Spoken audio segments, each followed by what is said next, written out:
প্রাথমিক শিক্ষার মান উন্নয়নে দ্রুত শিক্ষক ও কর্মকর্তার নিয়োগ প্রক্রিয়া শুরু করা হবে। কিভাবে শিক্ষকদের বদলির বিষয়টি স্বচ্ছতার মধ্যে নিয়ে আসা যায় তা নিয়ে কাজ করছে সরকার। সকালে পটুয়াখালীতে এক প্রশিক্ষণ কর্মসূচিতে এসব কথা বলেন প্রাথমিক ও গণশিক্ষা উপদেষ্টা অধ্যাপক ডাক্তার বিধান রঞ্জন রায় পোদ্দার।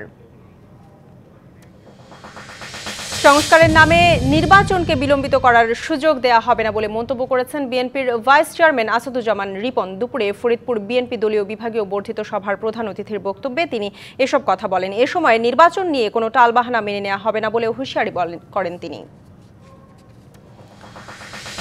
টেকসই জীবনযাত্রার ন্যায্য রূপান্তর প্রতিপাদ্যে সারা দেশে বিভিন্ন ভোক্তা অধিকার দিবস পালিত হয়েছে।